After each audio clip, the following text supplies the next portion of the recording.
peuple s'est dressé des idoles. Par David Wilkerson, ils se dressèrent des idoles, comme les nations que l'Éternel avait chassées devant eux. 2 Rois 17h10, -11. Le monde est sur le point de brûler et de voir ses fondements ébranlés par la puissante main de Dieu. Et les chrétiens sont assis nonchalamment devant leur idole, la télévision, en train de gaspiller un temps précieux. Satan et les hordes de l'enfer doivent se tordre de rire à la vue de ces millions de chrétiens installés devant leur boîte abrutissante et perdant leur zèle pour Dieu. Aucun autre outil démoniaque ne pourrait procurer à Satan les succès qu'il obtient par la télévision. Grâce à cette idole parlante, il peut accomplir dans cette génération ce qu'il a déjà accompli au Jardin d'Éden. Encore une fois, il se sert des 3 mêmes éléments pour tenter et séduire l'humanité, l'orgueil de la vie, la convoitise des yeux, et la convoitise de la chair. La télévision véhicule ces 3 formes de séduction. Il y a 25 ans, la télévision était plutôt inoffensive. Elle était un divertissement familial sain, dont le contenu respectait des valeurs morales élevées. La fin des émissions était même accompagnée d'un court sermon et d'une prière. Peu de chrétiens étaient sous la condamnation à cause d'elle, sauf pour les nombreuses heures qu'on perdait à l'écouter. Cependant, les choses ont bien changé au cours des dernières années. La télévision n'est plus saine ni inoffensive, et elle n'est pas digne non plus des valeurs morales d'une personne qui aime le Seigneur Jésus-Christ de tout son cœur. La télévision profane est présentement dirigée par l'esprit du monde et par celui de l'Antéchrist. Car tout ce qui est dans le monde, la convoitise de la chair, la convoitise des yeux et l'orgueil de la vie, ne vient point du Père, mais vient du monde. 1 Jean 2h16. Or pour quiconque aime le monde et les choses qui sont dans le monde, l'amour du Père n'est point en lui. 1 Jean 2h15.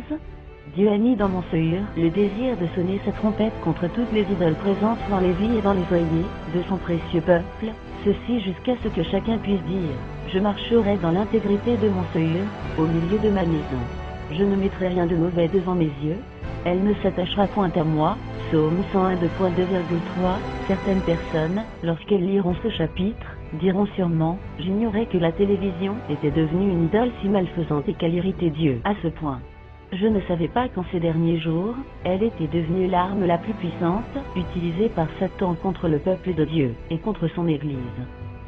Les vainqueurs doivent agir rapidement, pour se défaire de cette abomination, et échapper à ce terrible piège de Satan. Dès qu'il entend clairement la parole du Seigneur contre de telles idoles, celui qui aime vraiment Jésus se doit d'obéir, et d'être purifié du péché. Pourtant, la majorité des chrétiens et des ministres se moqueront de cette parole. Ils utiliseront l'argument de Paul selon lequel les idoles ne sont rien, mais ils refuseront d'écouter son avertissement sévère à propos des esprits démoniaques qui se trouvent derrière ces idoles, voir 1 Corinthiens 10.19,20. Ce message ne s'adresse qu'à ceux qui tremblent devant la parole de Dieu, ainsi qu'aux vrais croyants ouverts à l'œuvre de conviction qu'accomplit aujourd'hui l'Esprit Saint. En ce moment même, l'Esprit est en train de convaincre son corps qu'il commet un adultère spirituel avec cette idole technique, de même qu'avec toutes les autres idoles qu'il a entrepris de dévoiler. Des milliers de chrétiens dévoués à la prière ont eu la conviction qu'ils possédaient chez eux cette chose, dévoués par interdit, et, en obéissance au commandement de l'Esprit, ils s'en sont débarrassés. C'est ce que j'ai fait, moi aussi. Maintenant l'Esprit me pousse à proclamer ce qu'il m'a montré, par la parole, à propos de l'impatience du Seigneur envers la télévision. L'épouse de Christ ne peut se souiller avec cet instrument de perversion. Je crois que Satan a pris entièrement possession de la télévision profane, que celle-ci est devenue sa plus puissante forteresse, et que les puissances des ténèbres ont présentement la haute main sur la majeure partie de la programmation télévisée, y compris les horribles commerciaux érotiques. Les sodomites sont dans la maison. Pendant que je priais au sujet de ce message, j'ai entendu cet avertissement résonner dans mes oreilles spirituelles: les sodomites sont dans la maison. Les sodomites sont dans la maison. Je savais que c'était Dieu qui me parlait de la perversion à la télévision. Je le suis alors souvenu de l'histoire de Lot, et des anges qu'il avait hébergés pour la nuit. Les sodomites, venus des 4 coins de la ville, avaient entouré la maison de Lot, cherchant à défoncer la porte pour pénétrer à l'intérieur, et s'attaquer aux anges. Ces derniers, cependant, ont aveuglé les sodomites qui n'ont ainsi pas pu entrer. Aujourd'hui, les sodomites ont réussi à pénétrer dans nos foyers, et nous nous sommes laissés aveugler. Auteurs, acteurs et producteurs homosexuels étalent leur perversité en plein devant vos yeux, et que vous l'admettiez ou non, vous et votre foyer êtes l'objet d'une attaque démoniaque ayant comme objectif l'inculcation de pensées homosexuelles. Certains prétendent que la question de la violence à la télévision n'est pas d'un intérêt capital, mais moi, j'affirme qu'elle est. Dieu est la violence. Il a déjà détruit la terre à cause d'elle. Alors Dieu dit à Noé, la fin de toute chair est arrêtée devant moi, car ils ont rempli la terre de violence. Voici, je vais les détruire avec la terre. Genèse 6h13. Cette nation connaîtra bientôt une incroyable flambée de violence, qui sera si sauvage, si cruelle et si répandue que personne n'osera y croire. Vous pouvez déjà voir, à la télévision, la formation de cet ouragan de violence. Il suffit de prendre la lutte par exemple. Autrefois, les lutteurs utilisaient de la ceinture pour imiter le sang, tandis qu'aujourd'hui, ils touchent des sommes importantes pour s'infliger de vraies coupures, et les gens accourent par milliers pour les regarder se vautrer dans leur sang. Ces combats sont maintenant télévisés, et le nombre d'Américains avides de voir du sang croît sans cesse. Nous nous rapprochons dangereusement de l'esprit de la Rome antique avec ses lions, ses gladiateurs, et ses effusions de sang. La colère de Dieu s'enflamme contre les démonstrations de violence sanglante et sans fin. Comment le Seigneur peut-il garder sa main et son esprit sur des chrétiens qui donnent leur consentement à de telles choses en les regardant? À l'époque où j'avais encore l'idole dans ma maison, Dieu m'a puissamment parlé de la colère qu'il éprouvait devant la violence. Pendant que je regardais une émission dans laquelle un groupe formé de 5 hommes prenait plaisir à tuer des gens et à en mutiler d'autres, l'Esprit Saint est descendu sur moi et m'a fait trembler. Je l'ai entendu me dire, en des termes non équivoques, que je ne serais plus loin si je continuais à regarder la télévision. Il m'a dit que je devais la considérer comme une idole animée par Satan et m'en débarrasser une fois pour toutes. Il m'a également fait comprendre que si je désobéissais et que je continuais à gaspiller du temps précieux devant cet autel infernal, je ne verrais plus les cieux s'ouvrir, ni ne connaîtrais sa pleine révélation. Je ne goûterais plus à son onction continue et ne serais jamais capable d'accomplir ses volontés parfaites. Le jour où j'ai obéi, et où je me suis défait de mon téléviseur, je suis tombé sur ma face, et j'ai pleuré pendant des heures. La délivrance qui a suivi a été glorieuse. J'ai pu réaliser l'emprise terrible que ce piège satanique avait eu sur moi, et sur la plupart des enfants de Dieu. Aujourd'hui, je mets les chrétiens en garde contre la télévision, et je constate qu'il leur est pratiquement impossible de s'en défaire. En êtes-vous capable? Je pleure sur l'aveuglement des chrétiens, qui sont si fortement adonnés à la télévision. Même les enfants de Dieu les plus saints en sont esclaves, mais ils ne peuvent l'admettre. Aujourd'hui, l'Esprit Saint fait connaître l'horreur de cette idole de façon si évidente, qu'aucun vainqueur ne pourra s'asseoir devant elle et continuer à être en communion intime avec Christ. L'attachement des chrétiens pour la télévision m'effraie vraiment. De nombreux croyants véritablement attachés à Dieu sont d'accord avec tout ce que je dis à propos du jugement imminent, de la musique des démons dans la maison de l'Éternel, de l'adultère dans l'Église, et de la torpeur spirituelle qui règne sur le peuple de Dieu. Mais personne n'ose toucher à son téléviseur bien-aimé. En partageant ce message de Dieu, j'ai été stupéfait d'apprendre que la télévision était devenue l'un des points chauds de l'heure. Mes amis les plus chers me disent, je sais que ce que tu as entendu vient du Seigneur, et je ressens l'onction de l'Esprit sur tes avertissements. Il y a certaines choses qui me touchent profondément, mais je ne peux pas avaler cette histoire de télévision qui devient une idole. C'est un point sur lequel Dieu travaille dans ta vie personnelle. Ce n'est pas un message pour l'Église, ni pour les chrétiens matures. Honnêtement, cela m'effraie de voir autant de précieux enfants de Dieu désensibilisés à l'égard de la télévision et prêts à la défendre. Quelle sorte d'emprise mystique possède-t-elle sur cette génération? Pourquoi la famille de Jésus-Christ trouve-t-elle si difficile d'y renoncer? Tout cela me confirme encore davantage que l'Esprit Saint m'a vraiment appelé à avertir les gens des dangers qu'elle représente. Nous avons besoin d'entendre. Encore une fois les paroles pénétrantes de Jean-Baptiste, produisez donc des fruits dignes de la repentance, Luc 3:8, Paul, un prédicateur de la grâce, a prêché la même chose, à ceux de Damas d'abord, puis à Jérusalem, dans toute la Judée, et chez les païens, j'ai prêché la repentance, et la conversion à Dieu. Avec la pratique de œuvres dignes de la repentance, Actes 26:20, les œuvres ne nous sauvent pas, mais elles sont une démonstration de la grâce. Je crois que chaque chrétien qui lit ce message devra bientôt choisir entre vivre dans la plénitude de l'esprit ou y renoncer complètement. Ézéchiel a déclaré, ils se sont tous séparés de moi à part leurs idoles, Ézéchiel 14:5, je dis cela parce que la télévision sera devenue tellement vile et corrompue que même les chrétiens les plus charnels y reconnaîtront la domination de Satan. Les choses dévouées par interdit, et la colère de Dieu. Les enfants d'Israël commirent une infidélité au sujet des choses dévouées par interdit, Josué 7:1.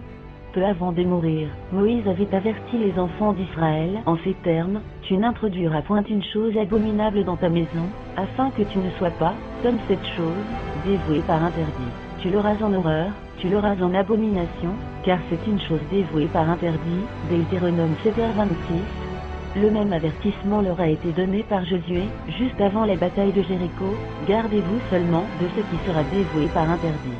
Car si vous prenez de ce que vous aurez dévoué par interdit, vous mettriez le camp d'Israël en interdit, et vous y jetteriez le trouble. Josué 6h18. Un soldat nommé Akan prit des choses dévouées, et la colère de l'Éternel s'enflamma contre les enfants d'Israël. Josué 7:1. Il avait gardé pour lui-même, et ramené chez lui un manteau, 200 cycles d'argent, ainsi qu'un lingot d'or du poids de 50 cycles.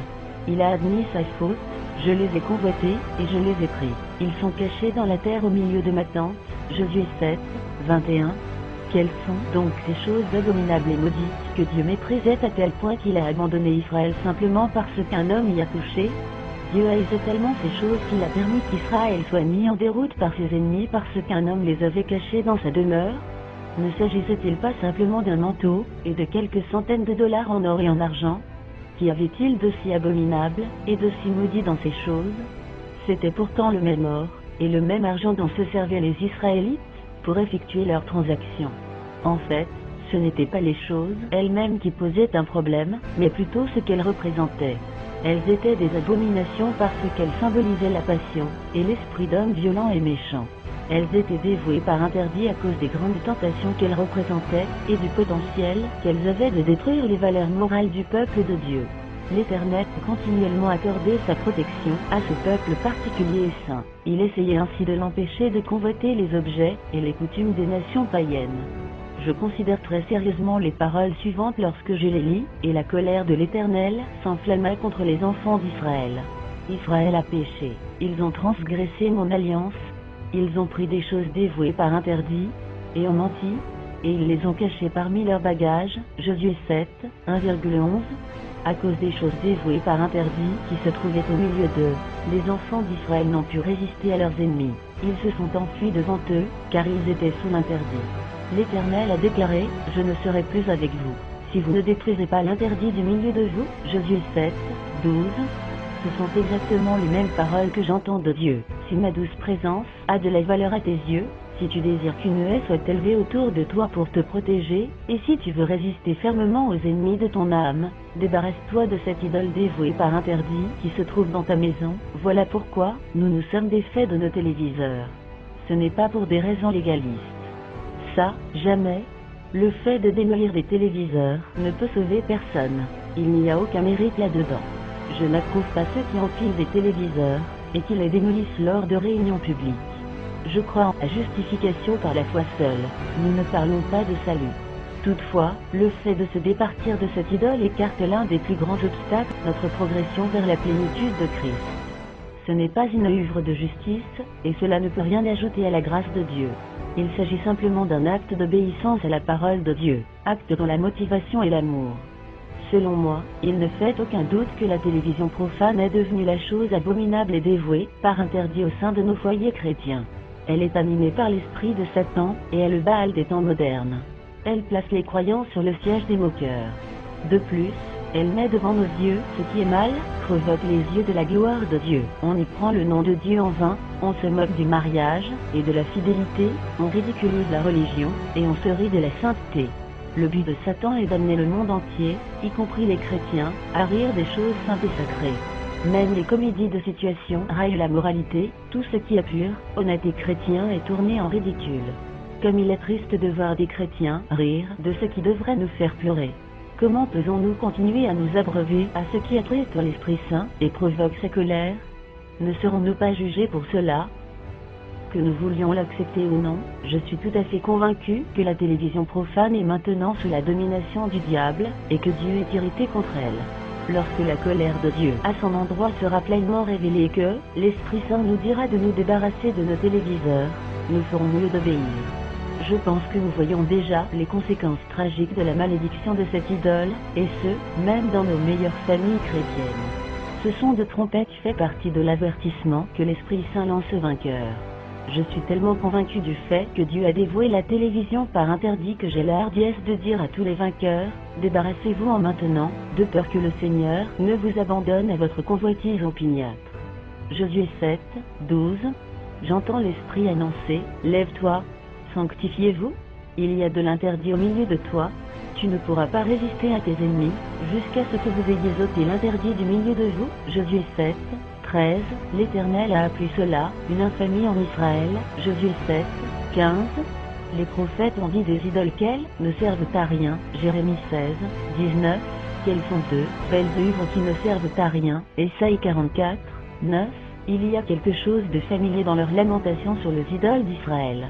Ils se dressèrent des idoles, comme les nations que l'Éternel avait chassées devant eux, et ils firent des choses mauvaises, par lesquelles ils irritèrent l'Éternel. Ils servirent les idoles, et ne furent eux-mêmes que néants.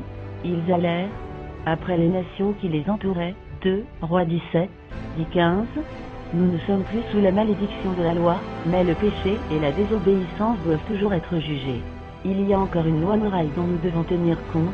Le jugement commence par la maison de l'Éternel.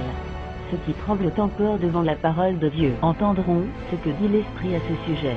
Nos idoles ont retenu la pluie de l'arrière-saison. Tu as souillé le pays par tes prostitutions et par ta méchanceté. Aussi les pluies ont-elles été retenues, et la pluie du printemps est-elle manquée. Jérémie 3 2.2,3. La pluie de l'arrière-saison tombe depuis le jour de la Pentecôte, mais de nos jours, Dieu la retient pour un grand nombre de personnes à cause de leur perversion et de leur idolâtrie. Il y a assurément des régions où tombe la pluie, mais la vue d'ensemble que l'on a sur l'Église et le foyer chrétien est qu'il y a sécheresse. Les pluies sont retenues à cause des prostitutions, c'est-à-dire, pour être plus précis, l'idolâtrie spirituelle. Dieu éprouve du chagrin parce que ses enfants meurent de soif, alors qu'ils désirent tellement envoyer des flots, débordant sur leur terre asséchée, des eaux dans lesquelles ils pourraient nager.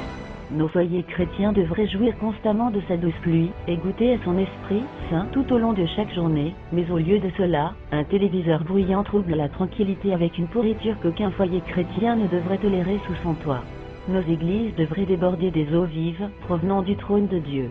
Nous devrions boire à satiété, et redonner la vie à des terres arides. Nous ne recevons pas la pluie de l'arrière-saison parce qu'elle est retenue, il ne pleuvra pas tant que l'abomination sera dans nos maisons. À l'heure actuelle, nous venons en présence de Dieu avec les pensées remplies des visions qui nous ont été communiquées par des émissions séductrices. Maintenant que la chose dévouée par interdit a été enlevée de ma maison, la pluie descend de nouveau sur mon foyer et sur mon ministère, et mon âme a été inondée par les eaux de vie. Cela a débuté le jour où j'ai fait sortir toutes les idoles de ma vie, c'est-à-dire l'esprit d'adultère, la musique impie, la télévision, et tout ce qui ne donnait pas de fruits. Je crois en ce qu'Ésaïe a dit, l'homme orgueilleux sera humilié, et le hautain sera abaissé, l'Éternel seul sera élevé ce jour-là. Toutes les idoles disparaîtront, Ésaïe 2.17,18. La foule religieuse criera au légalisme. 1. Des membres de mon personnel a grandi dans une famille dont l'éducation était sévère et où il était interdit de regarder la télévision. On ne permettait même pas aux enfants d'aller la regarder chez un voisin. Il racontait que son frère et lui avaient subi des insultes terribles à cause de l'attitude qu'avait adoptée leur père. Super saint, on s'est moqué d'eux et on les a tournés en ridicule. Après s'être marié et avoir fondé une famille, notre homme avait promis à ses enfants qu'il y aurait toujours un téléviseur dans la maison et qu'il n'aurait jamais à subir les injures de personne. Cependant, l'Esprit Saint a commencé à le convaincre du contraire, lorsqu'il a vu que son fils commençait à se rebeller et que se reproduisaient dans la vie de ce dernier des scènes qu'ils avaient vues à la télévision. Cet homme est venu me voir au moment où j'écrivais ce chapitre, et il a vidé son sourire en pleurant. Savez-vous d'où venaient toutes les critiques que nous avons subies quand nous étions jeunes ? M'a-t-il demandé. De la bande du diable, lui ai-je vivement répondu. Non, monsieur. Elle provenait des gens de l'église, des membres de la chorale, et des autres enfants dans l'église. Elle venait également de ministres qui se moquaient du légalisme de mon père. Cela ne l'affecte plus, désormais, car lui et sa famille ont été délivrés de toute crainte, et l'idole n'est plus. Il a un nouveau respect pour son père défunt, et avoue même que ce dernier avait eu raison d'agir, comme il le faisait. D'où viendront la plupart des critiques à l'égard du message de ce chapitre ? Des prostituées, des drogués, des joueurs, et des criminels. Des ministres libéraux et des laïcs haut placés dans l'Église ? Non. Elles viendront des prédicateurs évangéliques, pentecôtistes et baptistes, qui le rejetteront en le taxant de légalisme. On me classera dans la même catégorie que ceux qui brisent des disques de musique de rock, ou qui brûlent des livres. Ils diront, ce n'est pas parce qu'il dit que la télévision est une idole qu'elle en est une. Elle offre trop de bonnes choses pour qu'on s'en débarrasse. L'auteur essaie d'imposer ses convictions personnelles à tous les croyants. Ce genre de critique ne m'importe plus. Ce qui m'attriste, c'est de voir les impies dire « Amen » et les chrétiens se moquer. Paul dit que l'idole n'est rien et que la viande qui leur est sacrifiée n'est rien non plus. Il nous met toutefois en garde contre l'esprit qui se trouve derrière les idoles. L'appareil de télévision n'est rien en soi, il n'est qu'un meuble inanimé. Il se cache pourtant derrière lui un esprit qui l'anime, le contrôle et oriente les pensées vers le mal. Bien sûr, il est tout à fait possible à un homme de Dieu de l'animer avec une puissance spirituelle, mais cela doit être dirigé vers les perdus et n'exige pas que je regarde la télévision. Qu'en est-il des personnes âgées et des invalides? Il n'est pas dans mon intention de condamner les gens âgés et les invalides qui reçoivent leur encouragement spirituel des pasteurs et des évangélistes qui œuvrent au petit écran. La télévision offre un rayon d'espoir et de bénédiction à un grand nombre de personnes qui ne peuvent se rendre à l'église. Nous devons néanmoins soulever certaines questions à cet égard. Comment était-ce avant l'avènement de la télévision? Cela fait à peine une trentaine d'années que les appareils de télévision sont disponibles sur le marché. Dieu est-il si faible et si négligent qu'il ne puisse combler le vide? Avons-nous oublié sa promesse de nous garder dans nos vieux jours? Jusqu'à votre vieillesse je serai le même, jusqu'à votre vieillesse, je vous soutiendrai. Je l'ai fait, et je veux encore vous porter, vous soutenir et vous sauver. Ésaïe 46:4. Rien n'a détruit la vie de prière des bonnes vieilles mamans de Sion, autant que ne l'a fait la télévision. Beaucoup de nos chers vieux grands-pères et grands-mères, qui passaient des heures dans la prière et dans l'intercession, nourrissent maintenant leur âme avec les ordures du diable. Je suis sidéré lorsque des chrétiens me disent, écoute, tu ne peux pas passer tout ton temps à prier, à étudier ta Bible, et à lire des livres spirituels. Tout le monde a besoin de détente. Un tel langage ne fait que révéler à quel point nous nous sommes éloignés des sentiers spirituels. Le véritable adorateur ne connaît pas de meilleure détente que celle de contempler chaque jour l'amour de Jésus, et de s'abreuver à sa beauté. Comment un enfant de Dieu peut-il s'ennuyer s'il marche et vit vraiment dans l'esprit? Tout invalide qui peut écouter la télévision peut très bien écouter des enregistrements de la Bible. Quel meilleur réconfort peut-il y avoir pour les gens âgés, malades ou handicapés? Est-il préférable d'affronter l'éternité inondée de la parole de Dieu, qui élève l'âme, ou bien tremper dans les eaux infectes, et pleurer assaillantes des citernes du monde? Vous dites que je n'ai ni compassion ni considération pour les gens âgés et les invalides, et que je leur enlève leur dernière source de divertissement? Pas du tout. Au cours de l'histoire, des millions de chrétiens du troisième âge sont entrés dans l'éternité sans une seule béquille, et je souhaite qu'il en soit de même pour ceux de notre époque. En disant cela, je pense à une missionnaire qui, après avoir consacré 50 années à gagner des âmes, passe maintenant des heures et des heures devant son téléviseur. Il ne reste plus aucune trace de vie spirituelle en elle. Ces enfants haïssent ce que la télévision a fait de leur mère, qui était autrefois si proche de Dieu. Notre façon de penser et nos valeurs morales sont devenues si tordues que je ne pense pas que nous ayons assez de force d'âme pour prendre position contre ce genre de choses. Nous allons simplement suivre le Coran et faire des compromis. Ésaïe a dit, il se repaît de cendres, son seuil abusé l'égard, et il ne sauvera point son âme, et ne dira point, n'est-ce pas du mensonge que j'ai dans ma main? Ésaïe 40:80. Nous devrions procurer un magnétophone aux personnes âgées, ainsi qu'aux invalides, avec des cassettes sur lesquelles seraient enregistrés des messages édifiants, et des prédications d'évangélistes renommés. Cela leur serait tellement plus profitable que la télévision. Des sacrifices d'enfants. Tu as pris tes fils et tes filles, que tu m'avais enfantés, et tu les leur as sacrifiés pour qu'ils leur servent d'aliment. Ézéchiel 16:20. Moloch était le dieu des reins dressés dans la vallée de Ben-Hinnom, et à qui les Israélites idolâtres sacrifiaient leur premier-né. Cette idole avait une fournaise dans son ventre. Lorsque cette fournaise était chauffée à blanc, les bras étendus de la statue servaient d'autel sacrificatoire sur lequel les bébés étaient brûlés. Jérémie a dit, ils ont bâti des hauts lieux à Baal dans la vallée de Ben-Hinnom, pour faire passer par le feu leurs fils, et leurs filles en l'honneur de Moloch, ce que je ne leur ai point ordonné, et il ne m'était point venu à la pensée qu'ils commettraient de telles horreurs pour faire pécher Juda. Jérémie 32:35. La télévision réclame des sacrifices d'enfants. C'est la bouche de l'enfer, qui avale des multitudes de nos chers enfants. Nous permettons à une idole dévorante d'être la babysitter de nos enfants. Le prophète Habakkuk a dit de ces idoles qu'elles enseignent le mensonge, Habakkuk 2h18. Aujourd'hui, même les bandes dessinées représentent des démons et des créatures grotesques des enfers, et la puissance de Dieu est rabaissée par les pouvoirs surhumains d'hommes possédés. J'ai été estomaqué lorsqu'un jour, l'un de mes petits-fils a demandé à sa mère, le plus sérieusement du monde, « Maman, qui est le plus puissant, Superman ou Jésus ?» C'était avant que l'idole ne soit enlevée de leur foyer. Je regarde cette nation, et je vois une jeune génération si corrompue, qu'elle en est presque à un point de non-retour.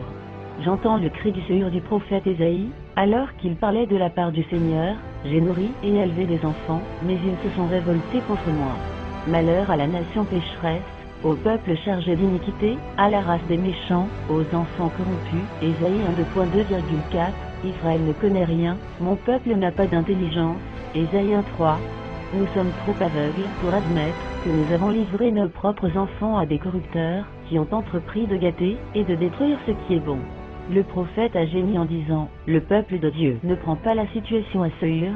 Allez-y, maman et papa, laissez l'idole Baal être la babysitter de vos jeunes enfants, et je peux vous garantir qu'à moins d'un miracle, ils finiront par se corrompre en grandissant. Vous permettez à leurs pensées et à leur esprit d'être souillés par l'encre indélébile de l'iniquité. Personne ne peut demeurer pur après avoir été sous le tir constant de ce qui est mal. Le fait de regarder continuellement la télévision crée une habitude dont il est quasiment impossible de se défaire. Quand les fondements sont renversés, le juste, que ferait-il ? Psaume 11:3.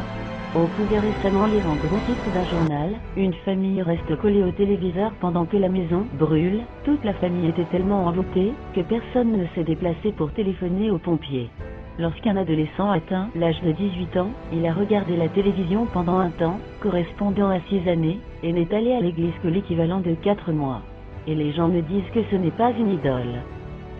Voici l'un des plus merveilleux passages que l'on puisse trouver dans les Écritures, des enfants qui criaient dans le temple, « Hosanna au fils de David », Matthieu 21h15, les enfants connaissaient et aimaient Jésus. Quelle scène que cette multitude d'enfants, marchant dans ce vieux temple austère et souillé, par les changeurs et les voleurs, leurs mains levées au ciel, et leurs visages ornés de sourires angéliques, criant à pleine voix, « À lui soit la gloire. Hosanna, il est Seigneur. » Ésaïe a prophétisé au sujet de Christ. Il mangera de la crème et du miel, jusqu'à ce qu'il sache rejeter le mal, et choisir le bien. Ésaïe 7h15. Par contraste, il est extrêmement triste de voir nos enfants chrétiens étendus sur le plancher, devant cette idole odieuse, en train d'ingurgiter ce qui glorifie le mal, et les aveugles sur ce qui est bien. Nous sommes en train de laisser se corrompre des esprits fragiles, et d'élever des infirmes spirituels, et nous sommes assis là à ne rien faire tandis qu'ils s'enfoncent dans un aveuglement moral. La prophétie de Jésus selon laquelle les enfants se soulèveront contre leurs parents et les feront mourir, Marc 13h12, ne s'explique que par le fait que nous les avons laissés devenir des monstres sans tendresse ni compassion. Voilà exactement ce que fait la télévision, elle rend les enfants innocents semblables à des monstres. Sur le chemin du calvaire, Jésus s'est tourné vers la multitude de femmes qui le suivaient en se lamentant sur lui, pour leur dire, « Filles de Jérusalem, ne pleurez pas sur moi, mais pleurez sur vous et sur vos enfants. » Luc 23h28. Nous devons pleurer non seulement sur les nations païennes ou sur les générations futures, mais aussi sur nos propres enfants et ceux dès maintenant. Nous devrions éloigner ces derniers des idoles de notre époque. Le foyer devrait être pour eux un sanctuaire sanctifié, un lieu de paix et de repos, un lieu isolé de la corruption de cette génération, où Jésus serait une réalité et où l'Esprit Saint serait toujours présent. Il y a suffisamment d'enfer en dehors de la maison. Le mandat que j'ai reçu du Seigneur était simplement de sonner la trompette, et d'avertir les parents chrétiens qu'il ne les tiendra pas pour innocents de la destruction de leurs enfants par l'idole qu'est la télévision. Cela ne m'intéresse pas que des parents chrétiens viennent me dire qu'ils ont sorti cette idole de leur maison. Je me réjouirai pour eux, bien sûr, mais je ne me glorifierai pas dans leur chair. Galates 2.13,14. Nous avons abandonné la source d'eau vive pour boire dans des citernes infectes. Car mon peuple a commis un double péché, ils m'ont abandonné, moi qui suis une source d'eau vive, pour se creuser des citernes crevassées, qui ne retiennent pas l'eau. Jérémie 2h13. La question que pose Jérémie au verset suivant est très appropriée. Israël est-il un esclave acheté, ou né dans la maison? Pourquoi donc devient-il une proie? Jérémie 2h14. Est-il possible que le peuple élu de Dieu se détourne, qu'il abandonne la source rafraîchissante d'eau vive, pour boire l'eau boueuse d'un puits pollué? L'eau que Jésus a offerte à la femme qu'il a rencontrée au puits, cette eau qui satisfait la soif à jamais, serait rejetée pour un liquide provenant d'un puits peu profond, et infesté de germes? Traiteriez-vous de fou un homme qui passerait à côté d'un puits artésien donnant de l'eau pure, et qui, au lieu de boire de cette eau, se pencherait pour boire l'eau d'une mare boueuse? C'est pourtant ce que font les chrétiens, lorsqu'ils s'abreuvent de la pourriture de la télévision. L'eau pure qui coule dans votre lieu secret n'est-elle pas assez bonne? Devez-vous couper le flot de ce puits d'amour qui jaillit en vous pour boire à la citerne infecte que vous vous êtes creusé? Combien de temps passons-nous à regarder la télévision en comparaison du temps que nous consacrons à prier pour nos familles et pour un monde perdu? En cette époque où le jugement est imminent, pouvons-nous prendre du temps pour une telle folie? Christ observe notre nation, le dimanche soir, alors que des millions de chrétiens restent assis confortablement devant leur appareil de télévision pour boire de son eau polluée, et il doit sûrement en être chagriné. Christ, notre intercesseur, ne peut dire au Père autre chose que « Mon peuple m'a abandonné, moi, la source d'eau vive ». Il préfère les citernes. Nous sommes en train de développer un goût pour l'eau polluée. Nous ne voulons pas admettre que nos corps, nos âmes, nos pensées et nos esprits en sont sérieusement affectés. À l'heure actuelle, c'est à peine si une poignée de gens viennent à la source vive les dimanches soirs. Les églises, y compris les églises baptistes et pentecôtistes, doivent fermer la maison de Dieu le soir du sabbat parce que les saints restent à la maison pour nourrir leur âme éternelle avec de la pourriture provenant de l'enfer. Pour attirer quelques personnes, l'église présente un film ou un spectacle de musique, mais elle ne peut plus faire concurrence à la télévision. Où sont les membres de la congrégation? Ils sont chez eux. Ils s'abreuvent à ce qui fait pleurer le ciel. Aussi incroyable que cela puisse paraître, on dirait qu'ils n'ont jamais assez de cette eau infecte. Ils retournent aussi abreuver jusqu'à en être malades. Dieu permettra-t-il cela, ou bien nous jugera-t-il pour ce que nous sommes en train de faire? Pensez à ce que Dieu nous dit, je ne suffis plus à mes enfants. Je n'étanche plus leur soif, je ne les satisfais plus. Ils ne veulent plus que je sois leur source. Ils ont soif d'une autre eau. Ils se sont tournés vers la convoitise des yeux et de la chair. Ils ne veulent plus de moi. Lors de la dernière journée de la fête des tabernacles, Jésus s'est levé et s'est écrié, si quelqu'un a soif, qu'il vienne à moi, et qu'il boive. Jean 7h37, il dit à ses disciples, mon sang est vraiment un breuvage. Jean 6h55, nous entendons alors l'avertissement sinistre de Paul, vous ne pouvez boire la coupe du Seigneur, et la coupe des démons. Vous ne pouvez participer à la table du Seigneur, et à la table des démons. 1 Corinthiens 10h21. Paul demande ensuite, voulons-nous provoquer la jalousie du Seigneur? 1 Corinthiens 10h22, il faisait alors référence à la communion avec les idoles, et au fait de boire à la coupe des démons. Une personne qui aime vraiment Jésus ne déposerait-elle pas toute coupe, qui provoque la jalousie de son bien-aimé, pour ensuite y renoncer, et la briser en morceaux? Aujourd'hui, si je regarde en arrière, je sais que mon Père Céleste était très jaloux du temps que je lui ai dérobé, et que j'ai consacré si librement à mon idole. Bien des soirs, j'ai provoqué sa jalousie. Alors qu'il attendait patiemment que j'entre dans sa présence, pour être en communion avec lui, je mettais cette invitation de côté pour m'installer devant mon idole, et lui sacrifier mon temps. Il y en a bien d'autres, des hommes de Dieu qui restent installés paresseusement devant cette idole, s'engraissant, en avalant de la nourriture médiocre et laissant leur esprit s'engourdir. Il y a aussi bien des pères de famille, qui passent leur week-end à se gaver de sport et de nourriture, négligeant ainsi leurs femmes, leurs enfants et le Seigneur. Jérémie a sévèrement réprimandé les pasteurs qui flirtent avec de telles idoles. Les sacrificateurs n'ont pas dit « Où est l'Éternel ?» Et ceux qui s'occupaient de la loi ne m'ont point connu, et les pasteurs se sont rebellés contre moi, et les prophètes ont prophétisé par Baal, et ont marché après des choses, idoles, qui ne profitent pas. Jérémie 2:8, version Darby. Les pasteurs ne pleuraient pas sur la disette, et l'iniquité qu'on retrouvait dans la maison de l'Éternel. Ils ne désiraient pas que la gloire de Dieu revienne, ou que soit restaurée la sainteté envers le Seigneur. Nul ne disait, où est Dieu? Où est l'évidence de sa présence, de sa puissance, de son action? Les pasteurs péchaient devant leurs idoles, tout comme le faisait le peuple d'Israël. Ils prêchaient sans avoir de message de la part de Dieu, et leur séjour était loin du Seigneur. Leur cri n'était pas « Ainsi parle le Seigneur ».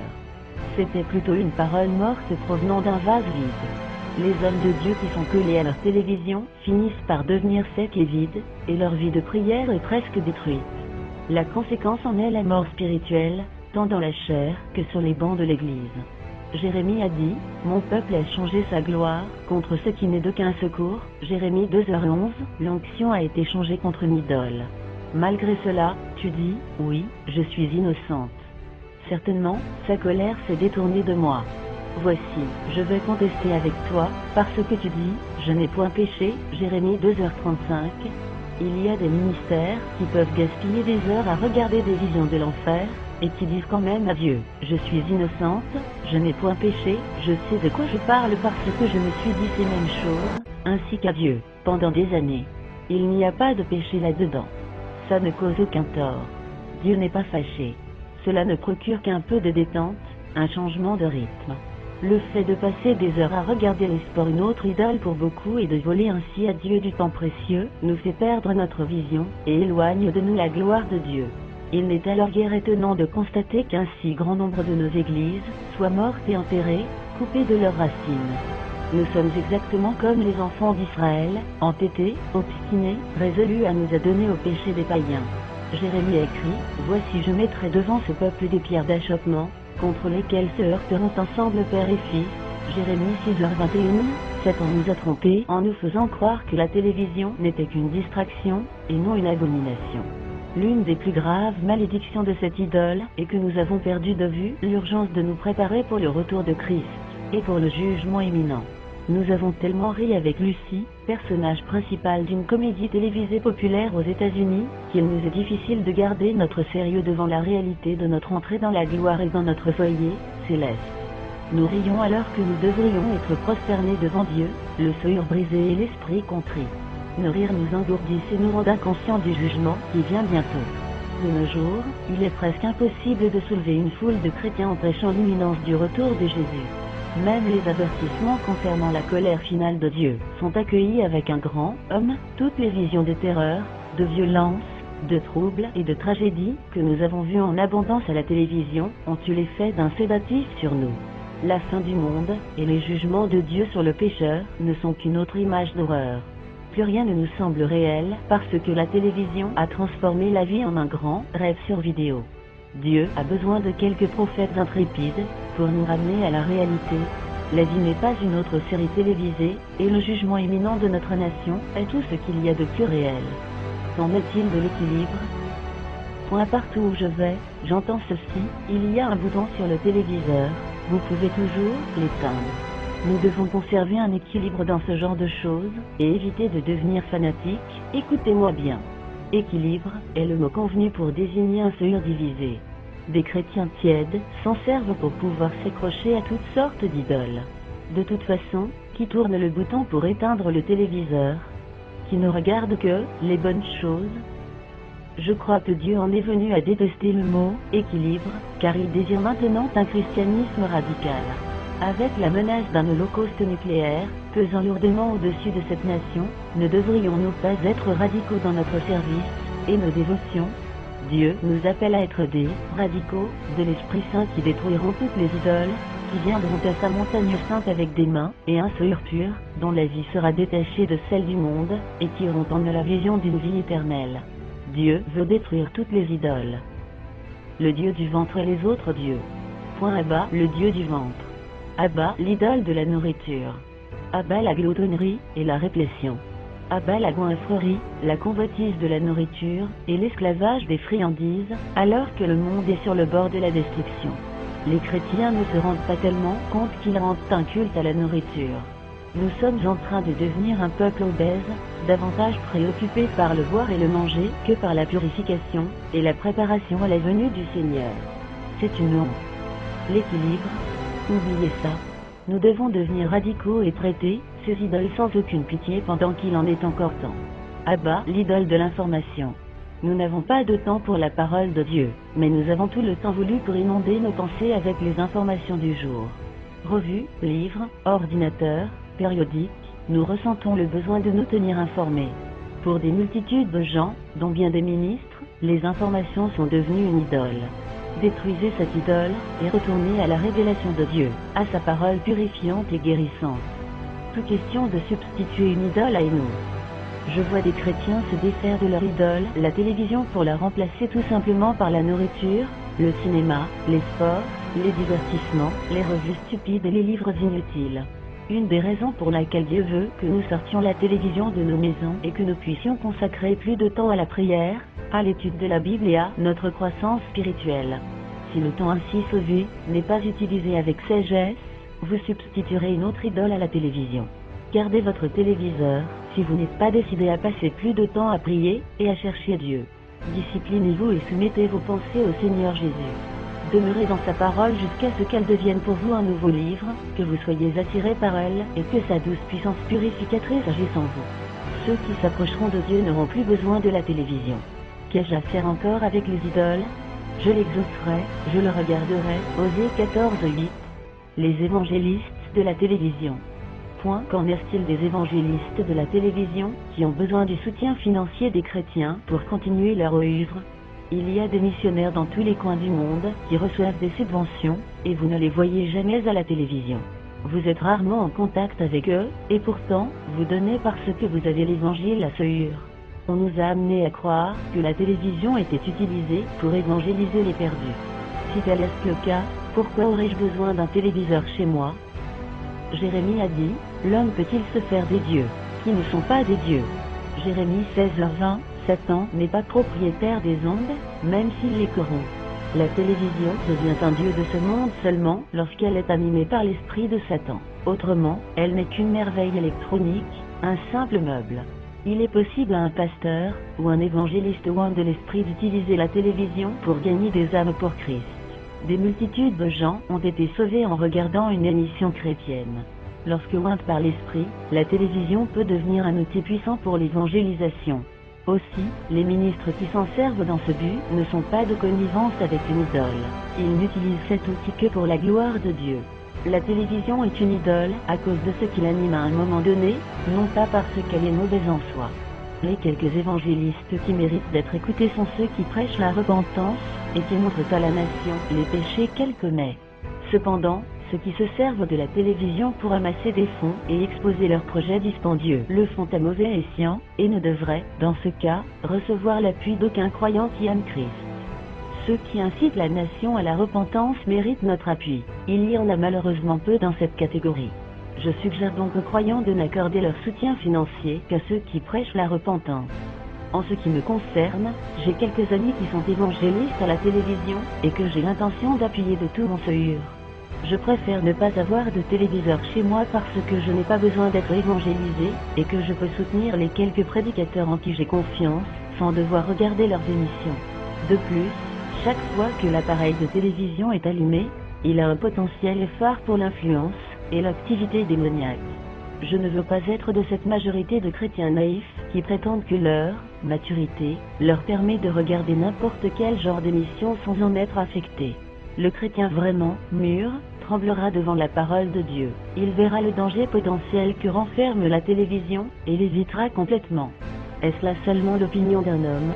Pensez-le si vous le voulez, mais je puis vous dire, en compagnie d'une foule d'autres croyants qui ont entendu du ciel le même message, je goûte aujourd'hui à la liberté qui résulte de la délivrance de l'emprise d'une idole qui me maintenait autrefois dans un terrible esclavage. C'est une expérience glorieuse. Je ne jugerai pas mon frère ou ma sœur qui n'est pas d'accord avec ce message. Je ne veux rien savoir des exigences légalistes du genre, vous devez vous en débarrasser, sinon... Que chaque croyant cherche le Seigneur pour être convaincu par lui, et pour connaître la direction qu'il doit suivre. Ne faites rien à moins d'y être conduit par l'Esprit de Dieu. Je ne suis pas convaincu, c'est ce que me disent bien des chrétiens. Or, je prétends qu'il peut s'agir là d'une porte de sortie. J'ai prié à ce sujet, et voici ce que je crois, une fois que la parole nous est clairement révélée à ce sujet, il ne s'agit pas d'être convaincu, mais simplement d'obéir. Je vais maintenant vous donner 31 raisons bibliques pour lesquelles vous devriez débarrasser votre foyer de cette idole. Si quelqu'un choisit d'être tiède ou charnel, ces versets n'auront aucun effet sur lui, mais pour ceux qui aspirent à faire partie de l'épouse de Christ, ils seront d'une valeur inestimable. Ils sont clairs, puissants et très à propos. Dès l'instant où vous entendez la parole de Dieu, il ne vous reste plus qu'à choisir entre obéir ou désobéir. 31 raisons bibliques pour lesquelles les chrétiens vainqueurs devraient débarrasser leur foyer de l'idole de la télévision. Voici sur qui je porterai mes regards, sur celui qui souffre, et qui a l'esprit abattu, sur celui qui craint ma parole. Ésaïe 66:2. 1. Nous avons reçu l'ordre formel de ne pas l'introduire dans nos maisons. Tu n'introduiras point une chose abominable dans ta maison, afin que tu ne sois pas, comme cette chose, dévouée par interdit. Tu l'auras en horreur, tu l'auras en abomination, car c'est une chose dévouée par interdit. Deutéronome 7h26. 2. Elle place les téléspectateurs sur le siège des moqueurs. Heureux l'homme qui ne marche pas selon le conseil des méchants, qui ne s'arrête pas sur la voie des pécheurs, et qui ne s'assied pas en compagnie des moqueurs, mais qui trouve son plaisir dans la loi de l'Éternel, et qui la médite jour et nuit. Il est comme un arbre planté près d'un courant d'eau, qui donne son fruit en sa saison, et dont le feuillage ne se flétrit point. Tout ce qu'il fait lui réussit. Psaume 1:3. 3. Les vainqueurs ne doivent rien mettre de mauvais devant leurs yeux. Je prendrai garde à la voie droite. Quand viendras-tu à moi? Je marcherai dans l'intégrité de mon seuil, au milieu de ma maison. Je ne mettrai rien de mauvais devant mes yeux. Je hais la conduite des pécheurs. Elle ne s'attachera point à moi. Psaume 101:2,3. 4. Lorsqu'elle est animée par Satan, elle établit un lien avec les œuvres des ténèbres. Ne vous mettez pas avec les infidèles sous un joug étranger. Car quel rapport y a-t-il entre la justice et l'iniquité? Ou qu'y a-t-il de commun entre la lumière et les ténèbres? 2 Corinthiens 6h14. 5. Elle pollue le courant des pensées vertueuses. Au reste, frères, que tout ce qui est vrai, tout ce qui est honorable, tout ce qui est juste, tout ce qui est pur, tout ce qui est aimable, tout ce qui mérite l'approbation, ce qui est vertueux et digne de louange, soit l'objet de vos pensées. Philippiens 4:8. 6. Elle touche à ce qui est impur, ce contre quoi Paul nous a mis en garde. Quel rapport y a-t-il entre le temple de Dieu et les idoles? Car nous sommes le temple du Dieu vivant, comme Dieu l'a dit, j'habiterai, et je marcherai au milieu d'eux. Je serai leur Dieu, et ils seront mon peuple. C'est pourquoi, sortez du milieu d'eux, et séparez-vous, dit le Seigneur. Ne touchez pas à ce qui est impur, et je vous accueillerai. 2 Corinthiens 6:16,17. 7. Elle ne convient pas à l'épouse qui se prépare pour Christ. Et je vis descendre du ciel, d'auprès de Dieu, la ville sainte, la nouvelle Jérusalem, préparée comme une épouse qui s'est parée pour son époux. Apocalypse 21:2. Afin de préparer au Seigneur un peuple bien disposé. Luc 1h17. 8. Nous ne devons pas gaspiller le temps, mais plutôt le racheter. C'est pour cela qu'il est dit, réveille-toi, toi qui dors, relève-toi d'entre les morts, et Christ t'éclairera. Prenez donc garde de vous conduire avec circonspection, non comme des insensés, mais comme des sages. Rachetez le temps, car les jours sont mauvais. Éphésiens 5h14-16. 9. Nous ne devons avoir aucune part avec les idoles des fils de la rébellion. Que l'impudicité, qu'aucune espèce d'impureté, et que la cupidité, ne soient pas même nommés parmi vous, ainsi qu'il convient à des saints. Qu'on n'entende ni paroles déshonnêtes, ni propos insensés, ni plaisanteries, choses qui sont contraires à la bienséance. Qu'on entende plutôt des actions de grâce. Car, sachez-le bien, aucun impudique, ou impur, ou cupide, c'est-à-dire idolâtre, n'a d'héritage dans le royaume de Christ et de Dieu. Que personne ne vous séduise par de vains discours, car c'est à cause de ces choses que la colère de Dieu vient sur les fils de la rébellion. N'ayez donc aucune part avec eux. Autrefois vous étiez ténèbres, et maintenant vous êtes lumière dans le Seigneur. Marchez comme des enfants des lumières. Car le fruit de la lumière consiste en toutes sortes de bonté, de justice et de vérité. Examinez ce qui est agréable au Seigneur, et ne prenez point part aux œuvres infructueuses des ténèbres, mais plutôt condamnez-les. Car il est honte de dire ce qu'ils font en secret. Mais tout ce qui est condamné est manifesté par la lumière, car tout ce qui est manifesté est lumière. Éphésiens 5:3-13. 10.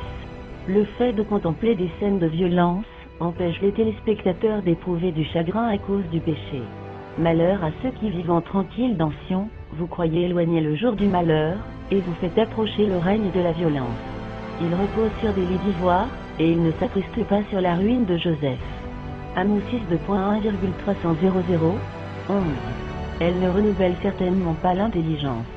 Je vous exhorte donc, frères, par les compassions de Dieu, à offrir vos corps comme un sacrifice vivant, saint, agréable à Dieu, ce qui sera de votre part un culte raisonnable. Ne vous conformez pas au siècle présent, mais soyez transformés par le renouvellement de l'intelligence, afin que vous discerniez quelle est la volonté de Dieu, ce qui est bon, agréable et parfait. Romains 12 2.1,2 12. Elle représente le levain du monde, et devrait donc disparaître de la maison. C'est bien à tort que vous vous glorifiez. Ne savez-vous pas qu'un peu de levain fait lever toute la pâte? Faites disparaître le vieux levain, afin que vous soyez une pâte nouvelle, puisque vous êtes sans levain, car Christ, notre Pâque, a été immolé. 1 Corinthiens 5 2.6,7 13. Nous devons faire mourir tout ce qui est impur et idolâtre. Si donc vous êtes ressuscité avec Christ, cherchez les choses d'en haut, où Christ est assis à la droite de Dieu. Affectionnez-vous aux choses d'en haut, et non à celles qui sont sur la terre. Car vous êtes morts, et votre vie est cachée avec Christ en Dieu. Faites donc mourir ceux qui, dans vos membres, est terrestre. La débauche, l'impureté, les passions, les mauvais désirs, et la cupidité, qui est une idolâtrie.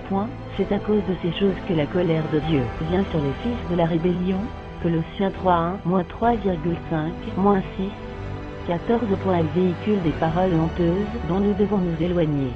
Mais maintenant, renoncez, vous aussi, à toutes ces choses, colère, courroux, malice, injures, paroles honteuses venant de votre bouche. Colossiens 3:8, version Darby, 15. Elle ne convient pas à une conduite sainte, irréprochable, digne de Dieu. Vous êtes témoins, et Dieu l'est aussi, que nous avons eu envers vous qui croyez une conduite sainte, juste et irréprochable. Vous savez aussi que nous avons été pour chacun de vous ce qu'un père est pour ses enfants, vous exhortant, vous consolant, vous conjurant de marcher d'une manière digne de Dieu, qui vous appelle à son royaume et à sa gloire. 1 Thessaloniciens 2h10, -12, 16. Les téléspectateurs ne gardent pas leur corps dans la sainteté et l'honnêteté. Ce que Dieu veut, c'est votre sanctification, c'est que vous vous absteniez de la débauche, c'est que chacun de vous sache posséder son corps dans la sainteté et l'honnêteté, car Dieu ne nous a pas appelés à l'impureté, mais à la sanctification. 1 Thessaloniciens 4:3,400, 17. C'est une source polluée d'où sortent la malédiction et l'amertume. De la même bouche sortent la bénédiction et la malédiction. Il ne faut pas, mes frères, qu'il en soit ainsi. La source fait-elle jaillir par la même ouverture l'eau douce et l'eau amère? Un figuier, mes frères, peut-il produire des olives, ou une vigne des figues?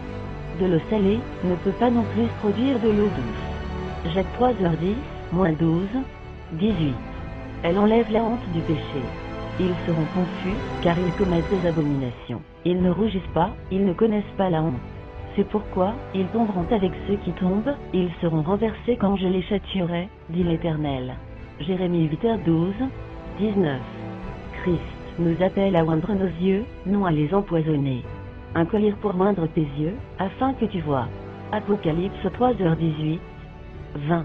Nous devons nous purifier de toute souillure de la chair, et achever notre sanctification dans la crainte de Dieu.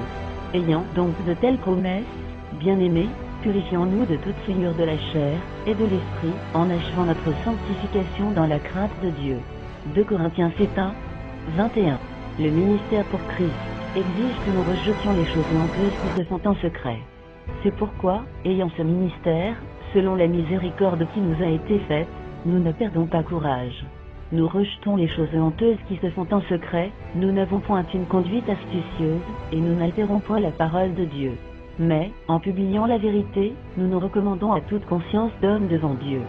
2 Corinthiens 4 2.1,2, 22. C'est une idole qui amène la confusion, et que nous devons haïr. Ils sont confus, tous ceux qui servent les images, qui se font gloire des idoles. Tous les dieux se prosternent devant lui.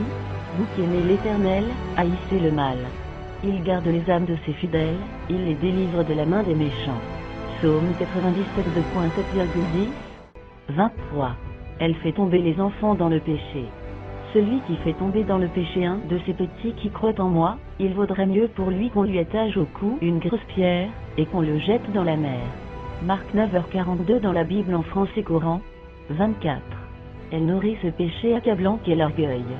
La loi de l'Éternel est parfaite, elle restaure l'âme. Le témoignage de l'Éternel est véritable, il rend sage et ignorant. Les ordonnances de l'Éternel sont droites, elles réjouissent le seuil. Les commandements de l'Éternel sont purs, ils éclairent les yeux. La crainte de l'Éternel est pure, elle subsiste à toujours. Les jugements de l'Éternel sont vrais, ils sont tout justes. Ils sont plus précieux que l'or, que beaucoup d'or fin. Ils sont plus doux que le miel, que celui qui coule des rayons. Ton serviteur aussi en reçoit instruction. Pour qui les observe, la récompense est grande. Qui connaît ses égarements? Pardonne-moi ceux que j'ignore. Préserve aussi ton serviteur des orgueilleux, qu'il ne domine point sur moi.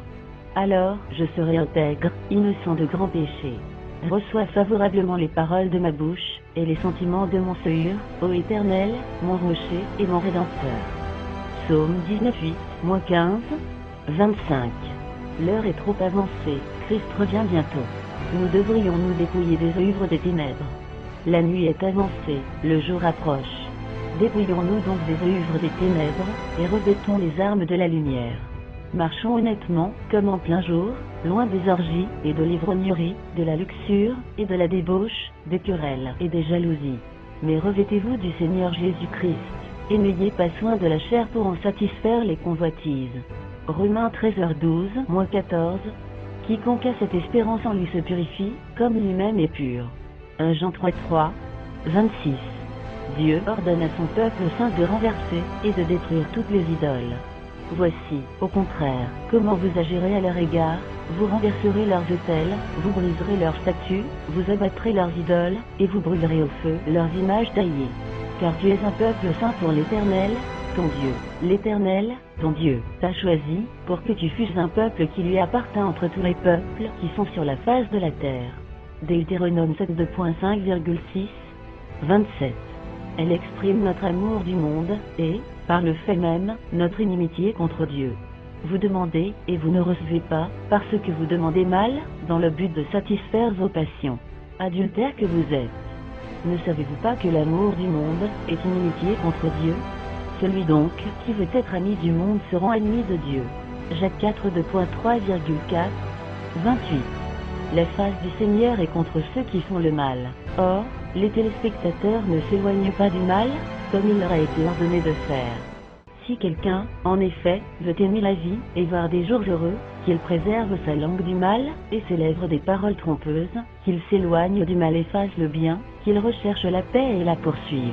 Car les yeux du Seigneur sont sur les justes, et ses oreilles sont attentives à leurs prières, mais la face du Seigneur est contre ceux qui font le mal. Et qui vous maltraitera, si vous êtes zélés pour le bien? 1 Pierre 3:10-13, 29. Même si vous estimez qu'elle n'est qu'une tache sur votre vêtement, elle n'en demeure pas moins mauvaise. C'est pourquoi, bien-aimés, en attendant ces choses, appliquez-vous à être trouvés par lui sans tache, et irréprochable dans la paix. 2 Pierre 3:14. Vous donc, bien-aimés, qui êtes avertis, tenez-vous sur vos gardes, de peur d'entraîner par l'égarement des impies, vous ne veniez à déchoir de votre fermeté. 2 Pierre 3:17, 30. La télévision véhicule les trois tentations introduites par Satan dans le jardin d'Éden. N'aimez point le monde, ni les choses qui sont dans le monde. Si quelqu'un aime le monde, l'amour du Père n'est point en lui. Car tout ce qui est dans le monde, la convoitise de la chair, la convoitise des yeux, et l'orgueil de la vie, ne vient point du Père, mais vient du monde. Et le monde passe, et sa convoitise aussi. Mais celui qui fait la volonté de Dieu demeure éternellement. 1 Jean 2h15-17, 31. Les vainqueurs qui ont vu le Seigneur dans sa gloire, n'ont pas besoin de la télévision. Qu'ai-je à faire encore avec les idoles? C'est de moi que tu recevras ton fruit. Osée 14:8. Conclusion. Allons-nous trembler devant la parole de Dieu, et obéir, ou bien trouver des excuses, et continuer à nous asseoir en compagnie des moqueurs? Parviendrons-nous à être si captivés par Christ, que nous ne pourrons plus regarder ce qui pourrait lui causer du chagrin? L'épouse de Christ se séparera-t-elle vraiment de tout ce qui est de ce monde? N'y a-t-il personne dans cette nation qui puisse entendre et accepter ce message? Peut-être sommes-nous trop engourdis par les habitudes de ce monde pour pouvoir entendre ce message. L'Église de Jésus-Christ nous qualifiera-t-elle de légalistes? M'accusera-t-elle de me proclamer juge? L'Esprit suscitera-t-il un groupe de saints qui se dégagera de tout lien, et qui élèvera la voix en faveur d'une purification, et d'une séparation d'avec le monde? L'avenir nous le dira. Référence, sonne la trompette, et avertis mon peuple, chapitre 3 - David Wilkerson. And as we have been programmed mentally, intellectually, one must be aware of this being programmed like a computer, like a computer, like a The computer. programming that we are constantly assaulted by throughout our life conditions us. It programs us to a particular worldview. To a particular worldview. Is they are absolutely propagandizing the world with all of their theses about the nature of the universe that we live in, where we come from, our origins, the origin of the universe, and so forth. The project is literally the secularization of the world, to completely strip the world from religious beliefs. This is the project, and that is why it is called Novus Ordo Seclorum, a new secular or worldly order. A new study says the news media have been pushing a gospel of godlessness on the American public. Sure, it's hard for some of you to believe, but you will never see it more clearly than you will today. I mean, it's just so amazing. The creationists were right all along. To be honest, they just didn't have the argumentative skills. All of you are engaged in running your mouths, doing your business, multiplying, buying houses, cars, business, whatever you're doing. And when you're told about God, religion, life, morality, you're saying, look, I ain't got no time for that. Because this media is here and designed to make sure that they ask no critical questions, to make sure that the only thing that they are concerned about is having a good time. The only thing they're concerned about is filling their bellies. The only thing they're concerned about is acquiring more and more material things. And so that is why today, one of the struggles that you have as young people, that when you want to do different events and you want to talk about real issues, you have the struggle of many of your peers who've been so conditioned in this matrix that they would rather party than listen to the truth. They would rather party and shop and go to the mall than to stand up for issues of justice. They're stuck in the matrix. But you have the responsibility of helping to wake them up,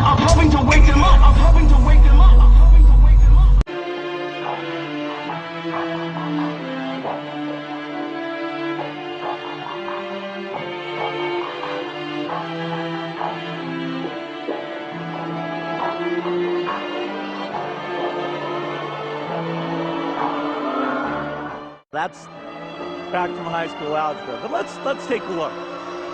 First, we've got population. The world today has 6.8 billion people. That's headed up to about 9 billion. Now, we do a really great job on new vaccines, healthcare, reproductive health services. We can lower that by half to 15%. But there we see an increase of about 1%.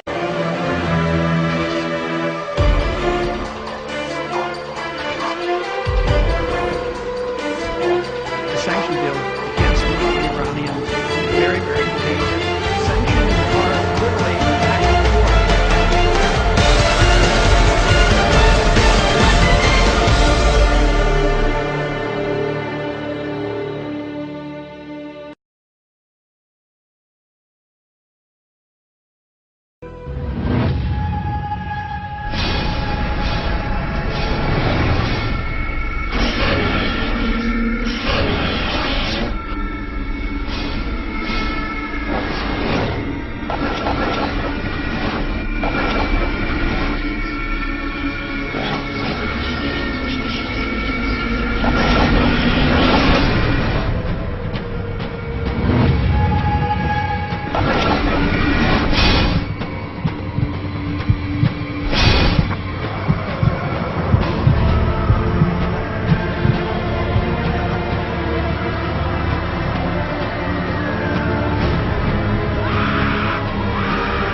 shell.